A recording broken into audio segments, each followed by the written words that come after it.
Bom dia a todos. Então vamos dar início a essa primeira mesa do seminário. Mesa em torno do tema das instituições. E queria primeiro apresentar os participantes da mesa, a professora Celina Souza, do IESP, e agora da Unirio, não é isso? E o professor Jairo Nicolau, da UFRJ, e eu, Fabiano, aqui da casa, vou coordenar. Queria agradecer a presença de todos. Também queria falar sobre o tema da mobilidade urbana, não é? Que é um tema fundamental, Carlos. Motivo pelo qual me desculpo com você, porque eu não consegui chegar às 9 aqui na casa, né, pontualmente, como pretendia. Né? Não há um mistério na cidade, a gente precisa estudar esse fenômeno, não há um mistério na cidade. As pessoas foram incentivadas a não usar o carro, aí estão usando o táxi. O ônibus você acha que não vai chegar a tempo, então não pega o ônibus, não vai de carro, tenta achar o táxi, todo mundo está pegando o táxi, você não consegue achar o táxi. E aí, e as ruas estão cheias, porque mesmo assim os carros, né, pululam, então a gente tem que pensar em outra solução. Talvez pegar o carro de novo e engarrafar a cidade de vez, seja pelo menos chegar nos lugares. Então, queria me desculpar com o Adalberto, o Carlos, a Graziella e todos vocês com esse pequeno atraso, mas estava aqui para dar início à nossa mesa. Não queria deixar de mencionar um outro ponto, antes de passar a palavra para a Celina, que vai começar, porque deixei a diretoria da ABCP agora em 2012, não é isso? E não posso deixar de manifestar a respeito do projeto. Nós da diretoria fizemos algumas coisas, mas sempre permaneceu essa questão de um registro, de um balanço da trajetória da ciência política no Brasil. Conseguimos fazer alguns documentos, nada muito vibrante, nada muito de grande respiração, divulgação a respeito do estado da arte da pós-graduação e da produção nas associações, ANPOX, ABCP, mas nenhum documento mais consistente e efetivo que pudesse servir de guia, tanto para os cientistas políticos, quanto para os colegas das outras áreas, ou para o público mais amplo. Então, essa iniciativa e a concretização agora da memória da ciência política no Brasil é uma conquista toda a comunidade, e eu acho que toda a comunidade deve reconhecer e parabenizar o trabalho que o Milani e o Leonardo e toda a diretoria atual estão levando à frente nesse sentido. Né? E uma nota importante é o depoimento que o Carlos deu sobre esse momento em que foi convidado para fazer parte da chapa, eventualmente como secretário executivo, que acabou sendo nessa direção. Então, esse depoimento, nesse momento, ele perguntou, mas um livro que pudesse, né, me guiar, me informar a respeito da trajetória e tal, e a resposta, eu lembro muito bem, foi exatamente: você está sendo convidado para fazer esse livro. Né? Essa exatamente era a ideia do convite. Então, a gestão anterior teve uma participação fundamental, né, na gestação do projeto. Né?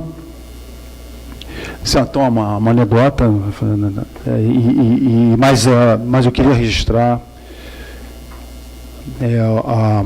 a importância, né, e o prazer de estar aqui nessa mesa participando desse projeto. Isso é um primeiro ponto. O segundo ponto é especificamente sobre a área de instituições. Né? Eu tive na coordenação da área de instituições há algum tempo atrás. Né? Eu vi a área crescendo, né, uma demanda muito forte, né, de trabalhos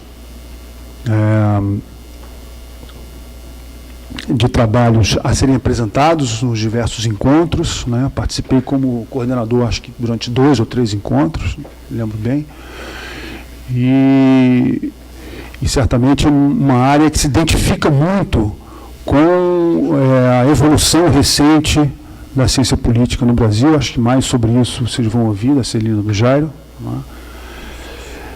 Mas queria antecipar, introduzir também esse ponto importante, né? Instituições é algo muito vasto, né? Muita coisa cabe dentro disso, né? E nós vamos ter aqui nesse depoimento, nessa mesa, acho que 2 pessoas centrais, né, nesse trabalho na ciência política brasileira recente, não é? Acho que quando se fala em instituições e fala especificamente em federalismo, na análise política brasileira recente, se fala em Celina Souza, obrigatoriamente, né? É uma referência. E quando se fala em instituições, se pensa em representação, partidos e eleições, a referência ao Jairo é imediata, né? Então, nós temos aqui, né, uma representação acadêmica, científica muito forte, né, dessa área, né? E, além disso, são parceiros aí, né, de muito tempo, de luta, no sentido de consolidar a ciência política, né, como uma disciplina de referência no Brasil democrático. A Graciela chamou a atenção para um ponto muito importante a respeito da contribuição que os cientistas políticos têm tentado dar no país, né, no que concerne a construção, né, da democracia que queremos, não é isso? Então, vamos às intervenções, não é isso? Passar a palavra para a Celina. A gente está pensando em quanto tempo? 20 minutos, a meia está aí, tá 20 minutos a meia hora, não é isso? Então, 20 minutos a meia hora, tá bem? Com grande prazer, então, passando a palavra para a Celina.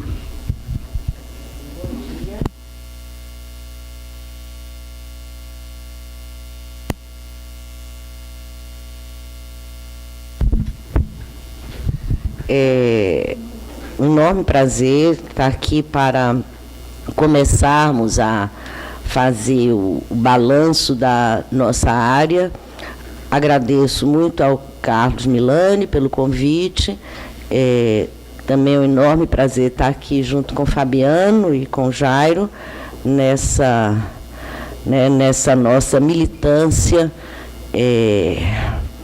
pela preservação, primeiro pela consolidação e depois pela preservação dos paradigmas da ciência política no nosso campo de pesquisa. Com o Fabiano eu tive o prazer de fazer parte da diretoria da BCP, e com o Jairo eu tive o prazer, embora um trabalho exaustivo, de durante 3 anos participar junto com ele do comitê comitê de avaliação, não. Como é que chamava? Comitê de assessoramento do CNPq, né? Responsável pela, vamos dizer assim, pela parte, vamos dizer, decisória, né, de concessão pelo CNPq de bolsas, auxílio à pesquisa, apoio a eventos, etc. e tal. Então, embora, obviamente, né, nós sejamos de tempos bastante diferentes, mas eu tive a oportunidade de estar com os dois nessa militância pela ciência política, né? Bem, a parte que me cabe, eu acho que neste tema que o Milani me deu, mais na linha das políticas públicas do que na linha das instituições propriamente ditas. Na instituição, eu vou falar um pouquinho depois como um referencial teórico importante para análise de políticas públicas. Bem, então, o que eu me proponho é fazer um balanço da área de políticas públicas como subárea da ciência política,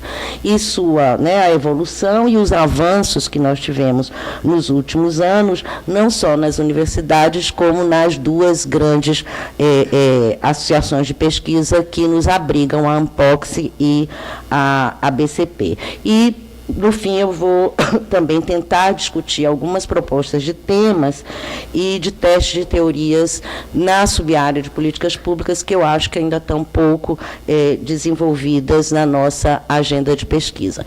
Nesse sentido, eu me sinto relativamente confortável de fazer um balanço da subárea de políticas públicas na ABCP e na ANPOCSE, porque, a essa altura, embora ambas, os GTs de políticas públicas, em ambas as associações, eu participei da sua criação ou refundação. O da ANPOCSE ocorreu em 2001 e o da ABCP em 2004, no encontro aqui no Rio de Janeiro. GT de políticas públicas, na ABCP o GT se chama Estado e Políticas Públicas, e na ANPOCSE apenas políticas públicas. Na ANPOCSE ele tinha um GT de políticas públicas que tinha sido criado anteriormente, depois as lideranças meio que se interessaram por outras áreas, e nós conseguimos essa refundação do GT de Políticas Públicas em 2001, e tem sido, desde então, um GT que tem uma das maiores demandas de apresentação de trabalhos, e eu acredito o sucesso do GT, de ambos os GTs, há uma feliz coincidência, que nem foi tanto coincidência, nós batalhamos por isso, de que o mesmo grupo de pesquisadores foi responsável pela reconstituição desse GT da ANPOCSE e pela criação do GT da ABCP. Então, no início, eram 3 pessoas que começaram com essa batalha. Hoje, no da ANPOCSE, por exemplo, já está na 4ª ou 5ª geração de pesquisadores que iniciaram lá atrás, em 2001, a refundação do GT. Então, do ponto de vista das associações científicas, nós tivemos uma oportunidade de trazer a subárea de políticas públicas para ambos as associações, e na minha avaliação, isso tem sido bastante bem sucedido, e qualquer indicador que a gente pegue, seja o número de trabalhos apresentados, seja as etapas subsequentes do que aconteceu como resultado desse grupo de pesquisadores em políticas públicas nos 2 GTs. Então, nós já estamos com 4 livros já publicados sobre o tema, e esses livros são coletâneas de trabalhos apresentados nesses grupos, e o primeiro deles já está na 3ª reimpressão. Então, nós temos tido quer dizer, continuamos, conseguimos dar continuidade ao fortalecimento da subárea de políticas públicas tanto na BCP como na ANPOCSE. Mas isso não foi fácil, eu vou voltar um pouquinho atrás, algo que, às vezes, a gente, no comitê do CNPq, a gente tinha vários problemas, Jairo, com pesquisador que submetia uma pesquisa em políticas públicas. Dado que políticas públicas, a expressão políticas públicas, sem nada adiante, política social, política de segurança, seja lá o que for, é uma subárea da ciência política. E, como subárea da ciência política, a abordagem das pesquisas em política pública, o seu paradigma é buscar explicar por que, como e por quem a política pública foi formulada, não necessariamente seus resultados, etc. e tal. Bem, então, essa inserção da subárea de políticas públicas no Brasil, na academia brasileira, não foi, demorou algum tempo, é uma subárea que nasceu, né, nos Estados Unidos nos anos 30 do século passado, e levou relativamente algum tempo para ser incorporada às universidades e às linhas de pesquisa no Brasil. Na área de governo, a gente, sabendo que políticas públicas não é, né, é uma análise do que o governo faz ou deixa de fazer, portanto, o próprio governo tem que se, né, avaliar as políticas que faz, etc. e tal. Essa área, vamos dizer assim, foi inserida nas estruturas governamentais, primeiro também nos Estados Unidos, como ferramenta das decisões do governo, durante a Guerra Fria. Quer dizer, a ideia naquele momento foi juntar um grupo de cientistas das mais variadas áreas, dentro da RAND Corporation, que é considerado o primeiro think tank, né, que existiu, né. A RAND Corporation era financiada com recursos públicos e agregou vários cientistas com um foco de que uma das formas de enfrentar as consequências das guerras poderia ser a aplicação de métodos científicos às formulações e decisões dos governos. E, depois disso, né, acabada a guerra, a introdução da políticas públicas como área dentro dos governos passou, né, a abranger quase todas as políticas governamentais. Bem, apesar dessa, né, começamos lá em 48, o governo norte-americano inserindo a subárea de políticas públicas, e em torno de 30, né, do século passado, tem início as primeiras produções acadêmicas sobre políticas públicas. Nós, né, somente nas duas últimas décadas é que nós incorporamos na ciência política a subárea de políticas públicas, consolidada já em universidades tradicionais, como USP, o FMG, o IESP vai batalhar a consolidação dessa área, né? Mas também como linhas de pesquisa que hoje já estão bastante consolidadas, não só na área de política, na área de ciência política, como em outras áreas conexas, né, mas também agora a nova tendência é a criação de mestrados específicos em políticas públicas. Isso, né, está crescendo, eu arrisco dizer, de forma exponencial, né? Então, eu acho que a comunidade tem também que, de novo, ficar bastante atenta para, né, para que isso não se prolifere de uma forma que complique, né, o que nós batalhamos tanto para construir, né, como uma subárea da ciência política. Bem, o segundo objetivo aqui que eu me propus discutir algumas propostas de temas e testes de teorias que eu acho que ainda tem pouco espaço na nossa agenda de pesquisa. E isso é importante porque uma área como a política pública carrega uma história de temas, métodos e teorias muito diversificadas. Então, a gente tem que, né, meio que ficar refinando aqui e ali para ter clareza sobre o que estamos pesquisando, o que é que nós estamos testando, que métodos estamos utilizando, etc. e tal, e que teorias, né? Então, começando pelos temas, eu acho que, quer dizer, a minha visão, né, minha avaliação é que há uma proliferação de estudos sobre alguns temas, e estudos que não só das linhas de pesquisa dos pesquisadores, mas também de dissertações e teses, mas ainda há uma lacuna em outros temas.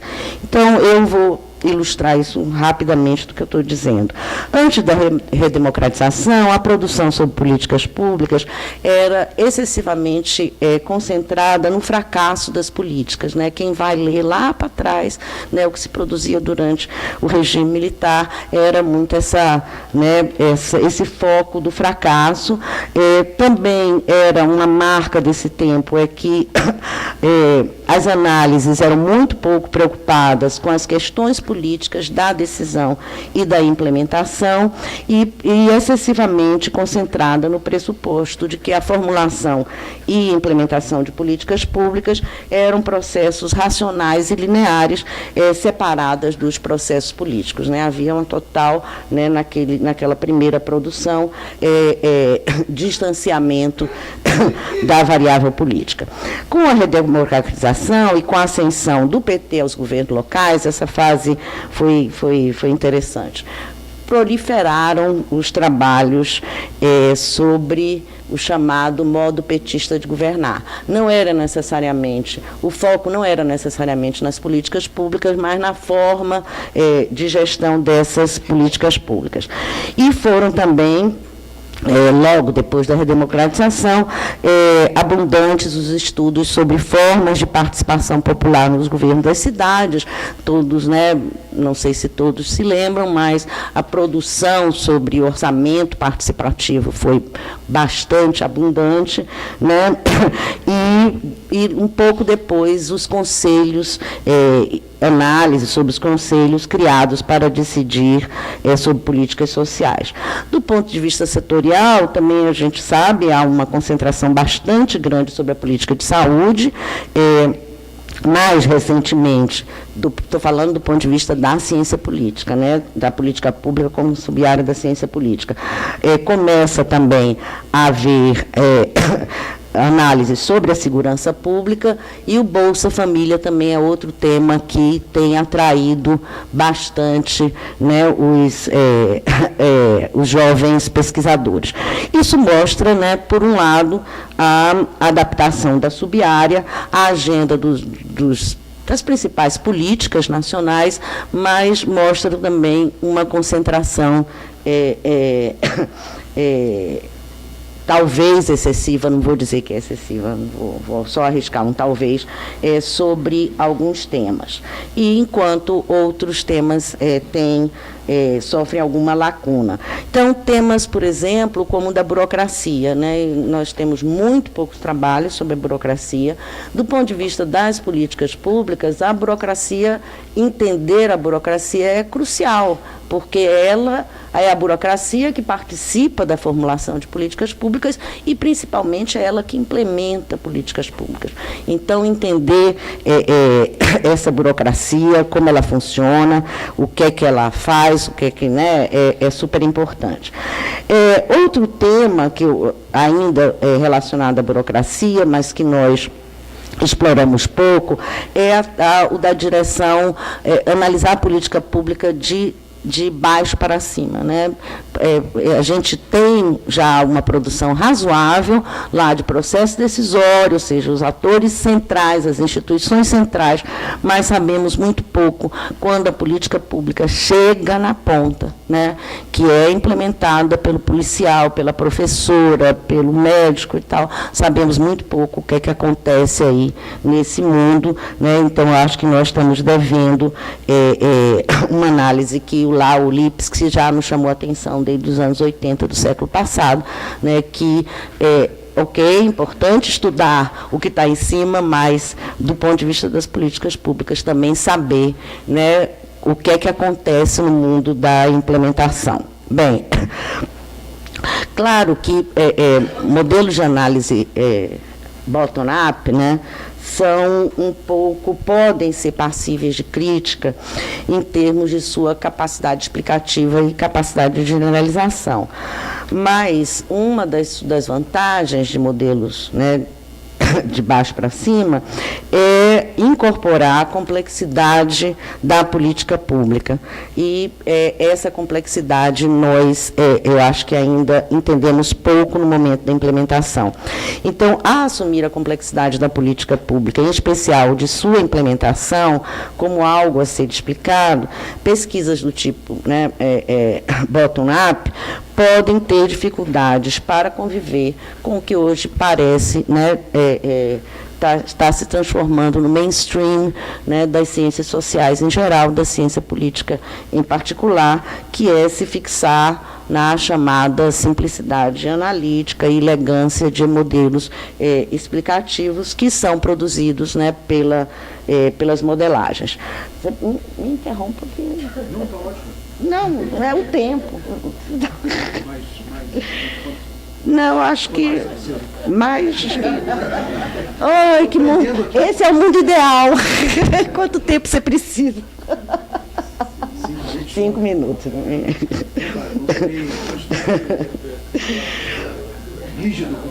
Por favor. Bem, gente, outra lacuna que eu acho que precisa ser preenchida é a lacuna das pesquisas comparadas. Isso, no caso brasileiro, é particularmente importante, aí, trazendo a cunha para o federalismo, né, em relação às políticas estaduais e às políticas municipais. Claro que já temos uma grande produção, principalmente na área das políticas locais, mas ainda sabemos muito pouco sobre a produção de políticas públicas na esfera dos estados. Isso é uma grande lacuna e, claro, do ponto de vista comparado, né, já tem alguns trabalhos, inclusive produto da coordenação do projeto do IPEA, né, o projetão do IPEA que o Renato Bosco coordenou, que foi parte do INCT e aqui do IESP, já há, acho que um trabalho que vai ser um trabalho muito importante, quando for divulgado, da Renata Bichir, ex-aluna do IESP, orientanda da Argelina. É para sempre. Então, pronto. Para sempre. E, por conta disso, a Renata analisou a experiência de programas de transferência de renda, né, no Brasil, na Argentina e na África do Sul. Esse eu acho que vai ser um marco, né, da gente... Ai, desculpa, é porque eu... Ai, meu Deus, pronto, quanta falha. Ainda bem que eu termino aqui minha fala dizendo que minha observação é apenas participante, não é sistemática. O coordenador da mesa tem que intervir, né? Não posso deixar abrir essa discussão. Bem, gente, então eu acho que tem muitos temas à espera de pesquisadores na subárea de políticas públicas. Eu estou tentando enfrentar dois. Um é o tema da capacidade burocrática, que, né, já dentro da pesquisa IPEA, INCT e IESP, né, já está praticamente concluída em relação à esfera federal, mas temos que enfrentar quem é a burocracia que está nos estados. E temos que enfrentar quem é a burocracia que está, pelo menos em alguns municípios selecionados. Claro, todo o tema da capacidade do Estado, eu acho que é um tema muito próximo da subárea de políticas públicas, né, dentro daquela, né, das tipologias do que são capacidade do Estado. Capacidade de arrecadar, capacidade burocrática, capacidade, né, de institucional, de ter regras, etc. e tal. E nesse ponto, eu acho que os dois, né, referenciais são muito próximos. E o segundo tema que eu estou tentando enfrentar é discutir uma relação teórica entre federalismo e políticas públicas. Essa produção é uma produção que é nitidamente norte-americana, né, até onde eu tenho conhecimento, e totalmente concentrada nas políticas sociais ou no estado do bem-estar, né, no welfare. No entanto, no caso brasileiro, há como todos nós sabemos, né, a produção de políticas públicas nacionais não se restringe absolutamente às políticas sociais, né, nem às políticas macroeconômicas. Vai desde usar o cinto no carro, né, tem que ter uma lei federal para isso, né, até até, né, ou seja, do que você imaginaria com as menores coisas, até outras políticas que não são só as sociais. Então, eu estou tentando enfrentar isso agora, a relação teórica entre federalismo e políticas públicas, não só nas políticas sociais, como o que a literatura estrangeira nos mostra, mas em políticas nacionais, né? Bem, e o teórico metodológico, eu quero falar só rapidinho.